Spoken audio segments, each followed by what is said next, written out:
فقد قال الله تعالى في كلامه المجيد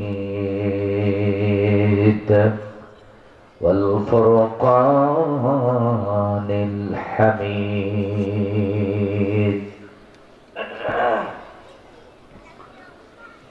সকলে জবান খুলে মেহেরবানি করে আমার সাথে কণ্ঠ মিলান। أعوذ بالله من الشيطان الرجيم. بسم الله الرحمن الرحيم. إلا من تاب وآمن وعمل عملا صالحا فأولئك يبدل الله سيئاتهم حسنا وكان الله غفورا رحيما. صدقت يا ربنا. عن معسر بن ياسر العمجاني رضي الله تعالى عنه قال رسول الله صلى الله عليه وسلم: يا أيها الناس توبوا إلى الله واستغفروا فإني أتوب اليوم 100 مرة. وقال تعالى في شان حبيبه آمرا ومخبرا: إن الله وملائكته يصلون على النبي يا أيها الذين آمنوا صلوا عليه وسلموا تسليما. اللهم صل على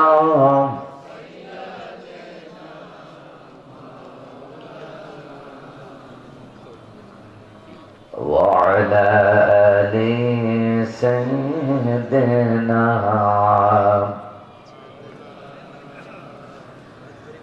নবীজির মোহাব্বত কম না বেশি?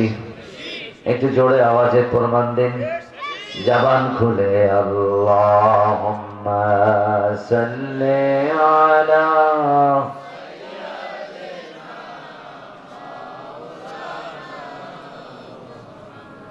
ওয়া আলা আলি সাইয়্যিদিনা।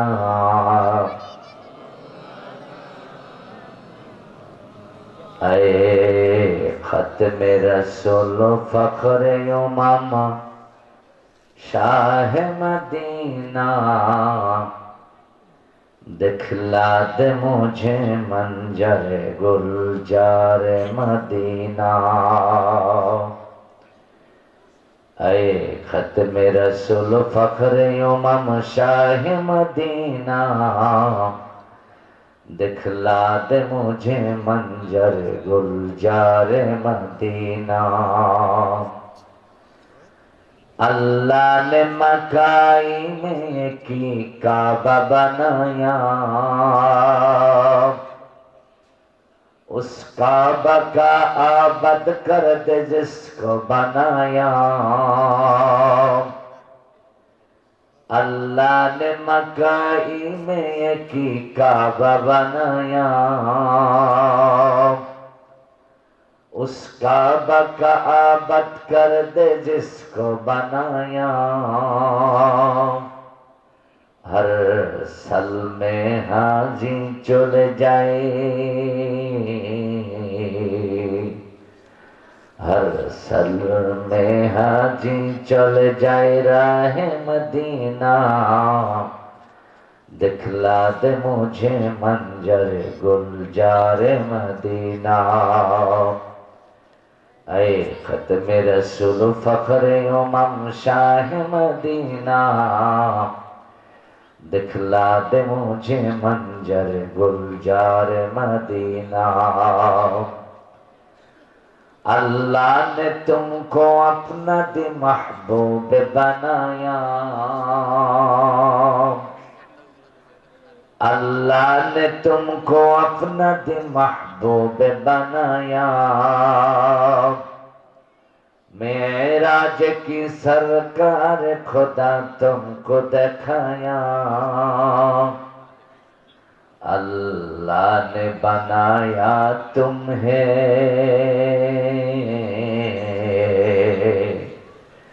अल्लाह ने बनाया तुम्हें सुल्तान मदीना।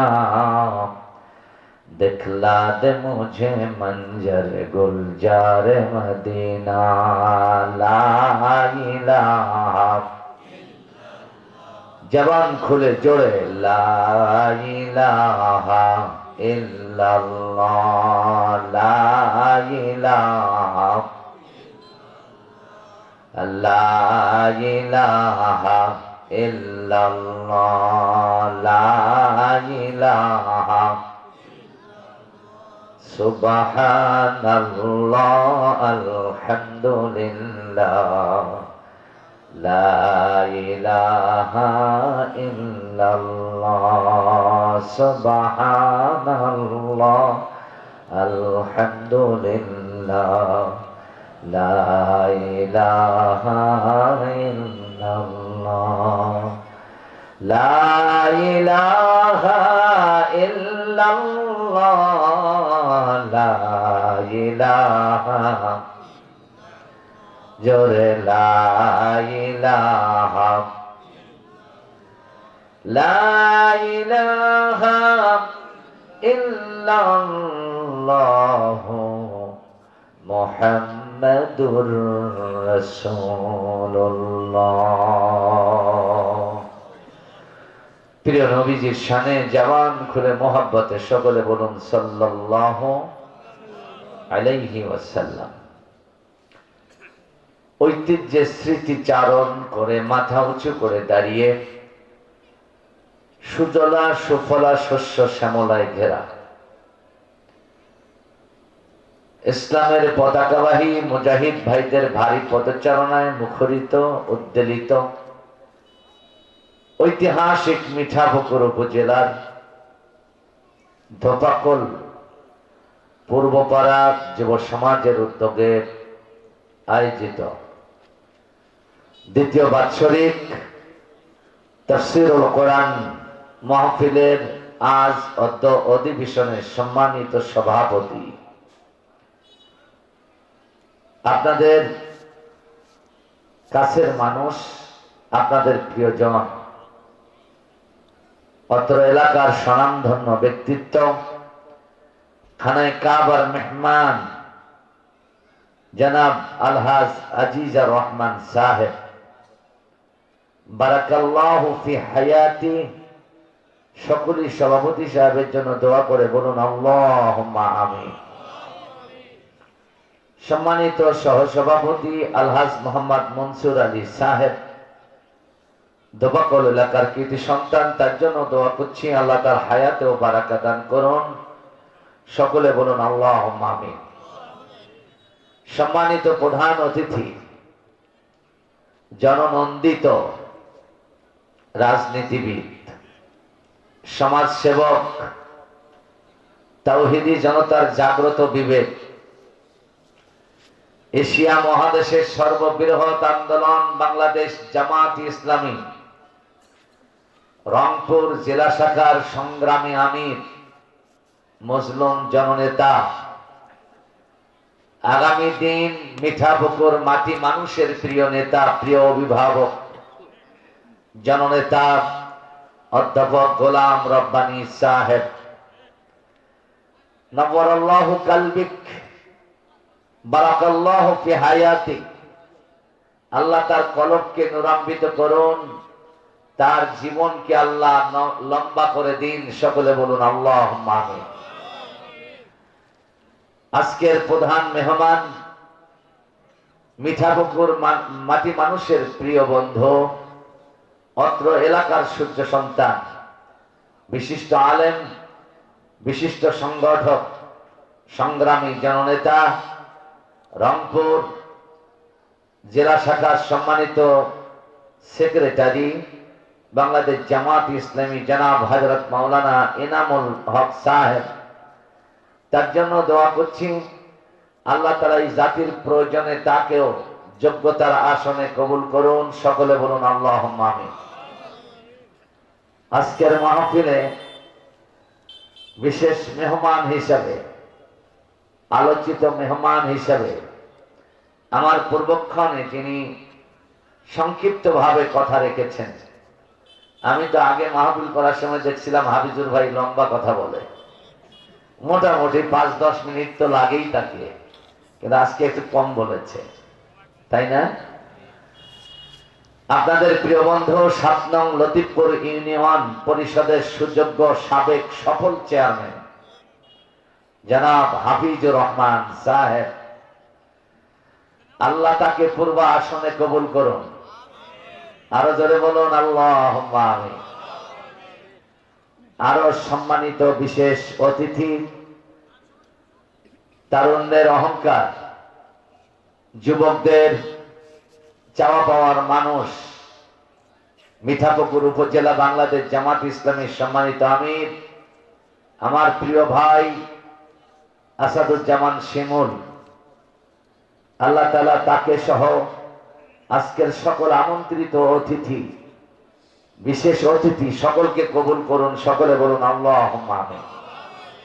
উপস্থিত আছেন হযরত উলামায়ে কেরাম,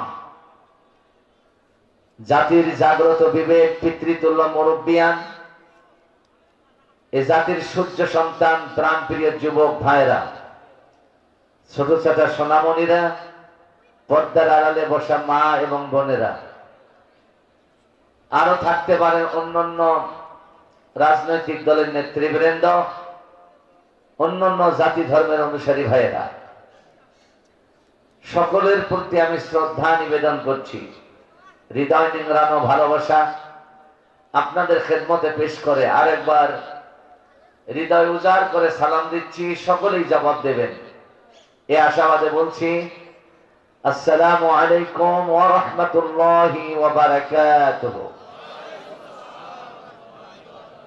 আমাদের মালিক, জোরে বলুন কে?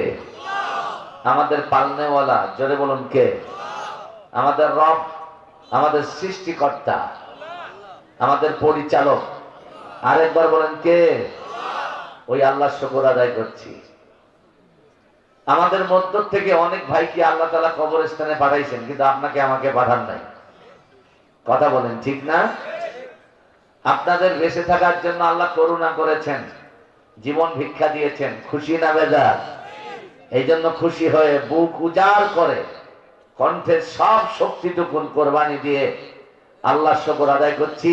একসঙ্গে বলছি আলহামদুলিল্লাহ। প্রিয় নেতা, প্রিয় রাসূল নূর নবী মুহাম্মদ, তার সামনে আরেকবার দরুদ পড়ছি। সকলে বলছি সাল্লাল্লাহু আলাইহি ওয়াসাল্লাম। প্রাণপ্রিয় উপস্থিতি, এই কটা লোক, এত বড় বিশাল মাহফিল, একটুকু খুশি হতে পারছি না। আমার জুমার নামাজে যে মুসল্লি গুলো আসে তনকায়, এ থেকে 10 ভাগ কেন 20 ভাগ করেও তার 1 ভাগও এখানে নাই।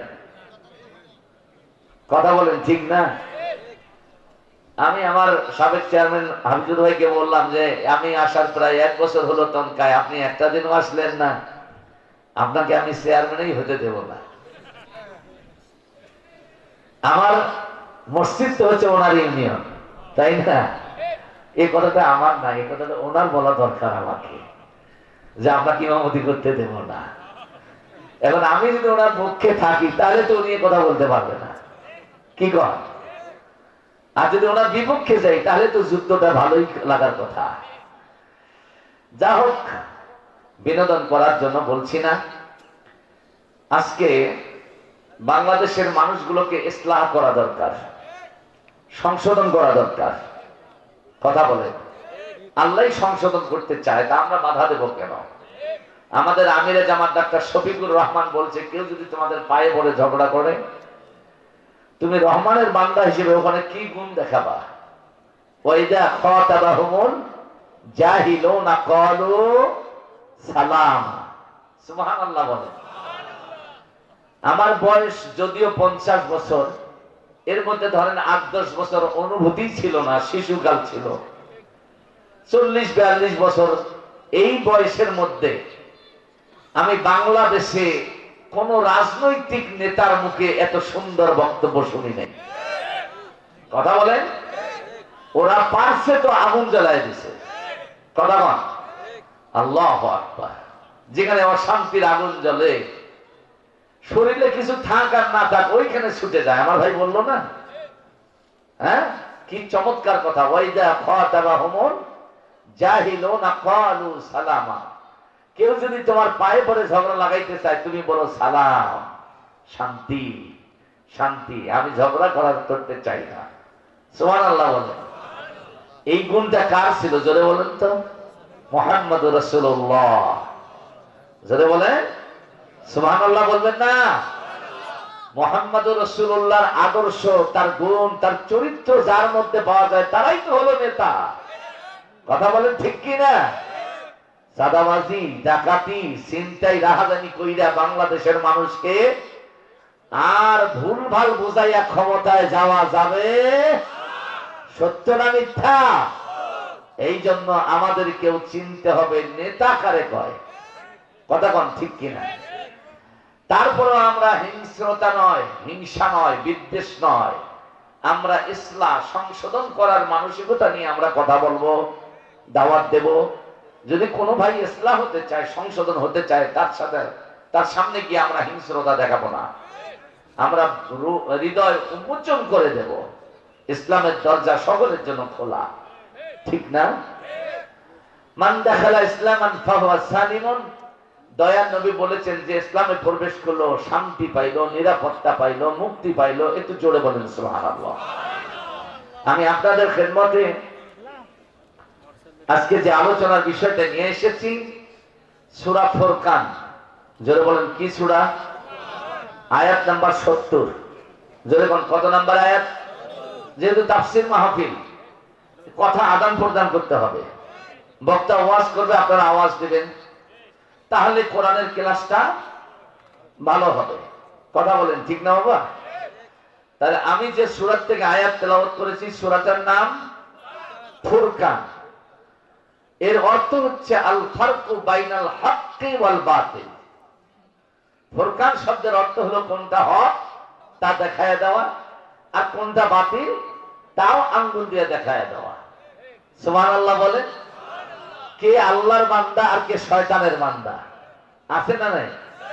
আমি একদিন মসজিদে বক্তব্য দেওয়াতে একজন পিশাচপন্থী ভাই আমাকে ধরে বসলেন, শয়তানের বান্দা আবার কারা কারা হয়? বলে, আপনি যদি দেখতে না পারেন তাহলে আপনাকে দেখায় দেওয়া হবে। কিন্তু আমরা দেখতে পাই আল্লাহর বান্দা যেখানে, শয়তানের গোলামরাও আছে। আছে না নাই? আছে। এগুলো খোলামেলা আলোচনা মাহফিলে করা যায়, কিন্তু মসজিদে করা যায় না। নাকি যায় না? যাইতেই হবে। আমার মসজিদে যারা যান তারা তো টের পাইছেন যে আমাদের ক্ষতি কোন জিনিস।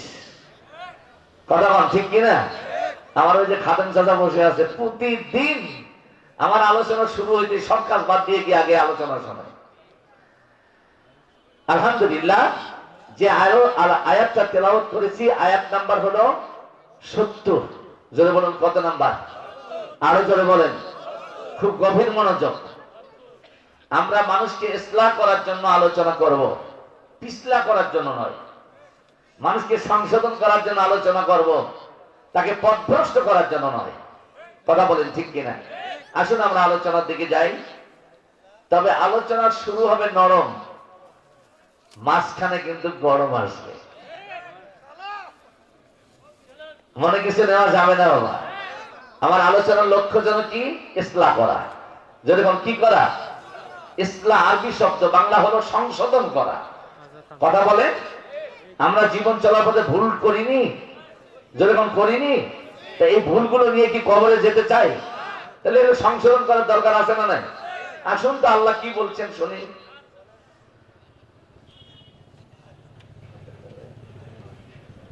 আল্লাহ রাব্বুল আলামিন সূরা ফুরকানের ৭০ নম্বর আয়াত নবীজির উপর নাজিল করে জানায় দিয়ে বললেন, নবী দুনিয়ার মানুষগুলোকে বলো, ইল্লা মান তাবা ওয়া আমানা ওয়া আমিলা আমালান সালিহা ফাউলাইকা ইউবাদদিলুল্লাহু সাইয়্যাতিহিম হাসানা।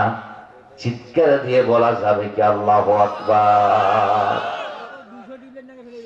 আল্লাহ তাআলা বললেন, ইশারা ইশারা সামনে একটু চিকন করে মিষ্টি করে দেন। আল্লাহ তাআলা বললেন, নবীজি আমার, দুনিয়ায় পথভোলা পথভ্রষ্ট যারা হয়েছে, বিপদগামী যারা হয়েছে, এমন আমার বান্দা আর বান্দি যারা আছে তাদেরকে বলে দাও, ইল্লা মান তাবা, ভুল করার পর, অন্যায় করার পর, সীমা লঙ্ঘন করার পর, ইল্লা মান তাবা, যারা তওবা করেছে, আল্লাহকে বলেছে, আল্লাহ ভুল করেছি, অন্যায় করেছি, সীমা লঙ্ঘন করেছি।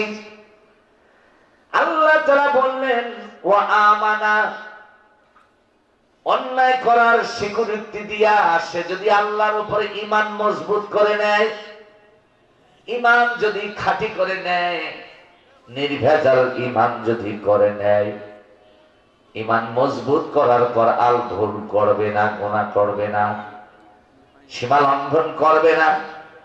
আল্লাহ তাআলা বললেন, ওয়া আমিলা আমালান সালিহা, ভালো কাজ করবে, খারাপ কাজ করবে না।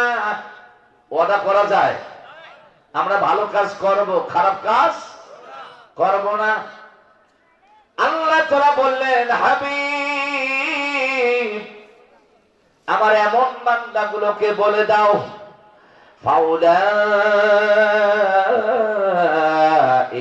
ইউবাদদিলুল্লাহু সাইয়্যাতিহিম হাসানা, আমার ওই বান্দার বান্দিগুলো এমন পর্যায়ের লোক হবে, তাদের জীবনে যত গুনাহ আছে সব গুনাহগুলো আমি আল্লাহ একখানে জমা করব, আর ওই গুনাহগুলো গুনার অবস্থান থেকে পরিবর্তন করে আমি সব বানায় দিয়া বান্দার আমল নামা পরিপূর্ণ করে দেব। জোরে কোন আল্লাহু আকবার। ফাউলাইকা ইউবাদদিলুল্লাহু সাইয়্যাতিহিম হাসানা, বান্দা গুনাহ করেছিস, আয় আয় আয়, আল্লাহ ডেকে নিয়ে বলবেন, গুনাহ যত করেছিস সব গুনাহ সব বানায় দিলাম, আমল নামা পরিপূর্ণ করে দিলাম। একটু জোরে বলেন সুবহানাল্লাহ। এটা কি আল্লাহ পারে? আল্লাহর পক্ষে কি সম্ভব? আপনাকে, আমাকে, হাফিজুর ভাইকে, মুরব্বী যারা আছেন সবাইকে গুনাহ মুক্ত করা, এটা আল্লাহর পক্ষে কি সম্ভব? আল্লাহর পক্ষেই সম্ভব, পৃথিবীর কোন মানুষের পক্ষে সম্ভব? আল্লাহু আকবার।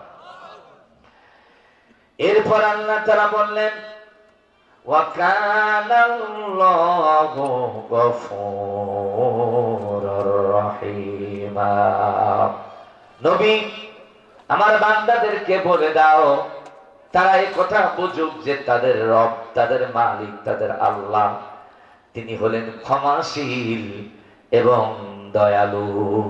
চিৎকার দিয়ে কন্যা সুবহানাল্লাহ। এটি হচ্ছে আয়াতে কারিমা, তেলাওয়াত এবং অনুবাদ।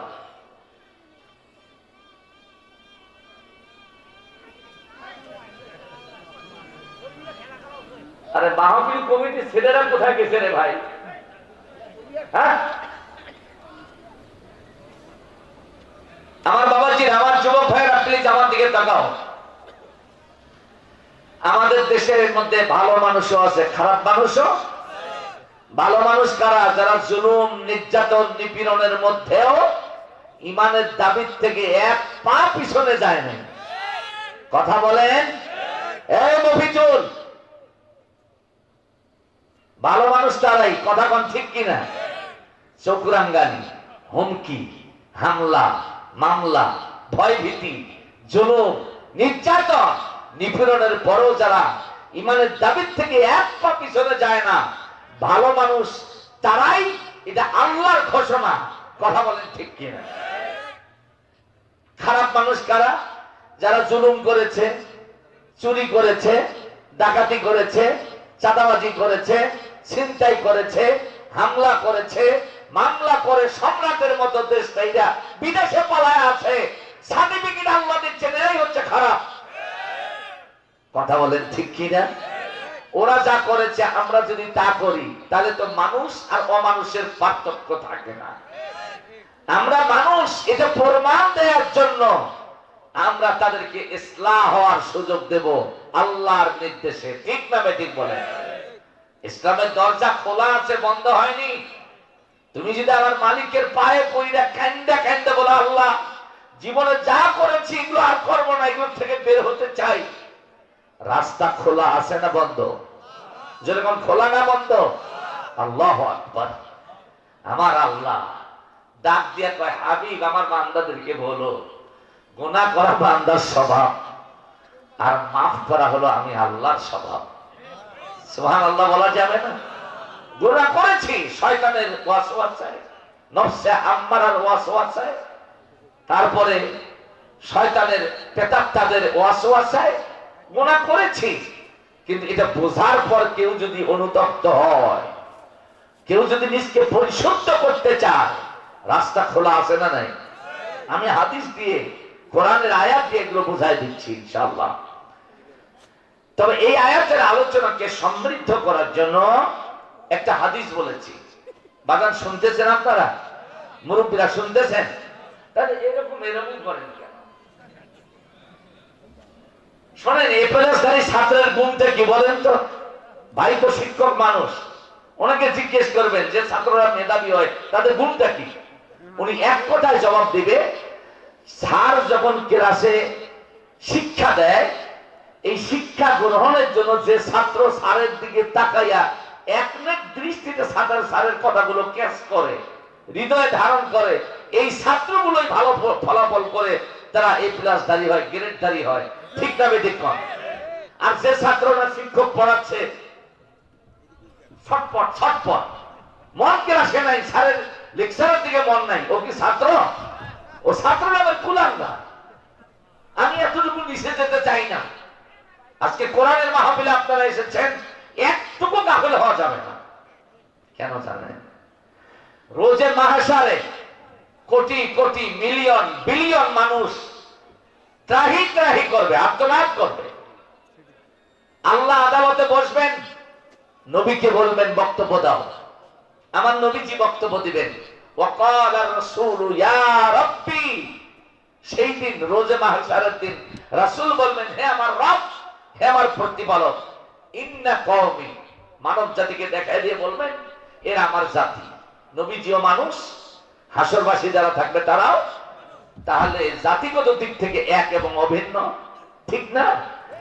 আল্লাহর নবী বললেন, ইন্না কওমি, এরা আমার জাতি, এরা আমার সম্প্রদায়, কিন্তু এদের মধ্যে কিছু কিছু মানুষ আছে, ইত্তাখাযু হাযাল কুরআনা মাহজুরা। ও আল্লাহ, এই মানুষগুলোর মধ্যে কিছু কিছু মানুষ আছে, তারা তোমার কোরআনকে পরিত্যক্ত করেছে, অবাঞ্ছিত করেছে, কোরআনের প্রতি ধৃষ্টতা দেখিয়েছে। আপনারা বলেন, নবীজির এই কথার সাথে বাংলাদেশের কিছু মানুষের মধ্যে মিল আছে না নাই? যেরকম আছে কিনা? ওই যে ঢাকার মধ্যে 5ই আগস্টের আগে ছাত্র জনতার আন্দোলনে বাইতুল মুকাররমে কোরআনের মধ্যে আগুন দেওয়া হয়েছিল। কোরআনে যারা আগুন দিয়েছিল তারা মাথায় টুপিও পরা ছিল, পাঞ্জাবিও গায়ে দিয়েছিল, কথা কোন ঠিক কিনা? কিন্তু যারা আগুন লাগাইছে এই টুপিওয়ালা পাঞ্জাবিওয়ালাদের মুখে দাঁড়িয়ে ছিল না, কথা কোন? তারা এই পোশাক পরে কোরআনের মধ্যে আগুন লাগাই দিয়ে পোষাইলো। এই কোরআনের মধ্যে আগুন তারাই দিছে যারা টুপিওয়ালা আর পাঞ্জাবিওয়ালা। কিন্তু এই কথাটা বাদ গেল কেন? তারা দাড়িওয়ালা ছিল না একটাও, কোন দাড়িওয়ালা তো আগুন লাগার কাতারে ছিল না, কথা কন? এইরকম মানুষ যারা কোরআনকে এইভাবে আস্থা করে নিক্ষেপ করে কোরআনের প্রতি দৃষ্টতা প্রদর্শন করেছে, আমার নবীজি তাদেরকে ডাক দিয়ে বলবেন ইত্তাখাযু হাযাল কুরআন মাহজুরা, এটা কোরআন পরিত্যক্ত করেছে। কোরআন তেলাওয়াত হয়েছে শোনে নাই, অথবা কোরআন তেলাওয়াত করা হচ্ছে, আলোচনা করা হচ্ছে, শুনতে গিয়ে গন্ডগোল করেছে। আল্লাহ এই লোকগুলো কারা? আমি তাদের বিরুদ্ধে আমি নবী মুহাম্মদ আজকে মামলা দায়ের করব। মিঠাপুকুরে বাসে পেট্রোল বোমা হামলা করল কারা? ওরাই আবার মামলা দিল নির্দোষ মানুষের বিরুদ্ধে। এইরকম বান্দরামি চলবে ওখানে? যেরকম চলবে। আমার নবী দিবেন মামলা কাদের বিরুদ্ধে?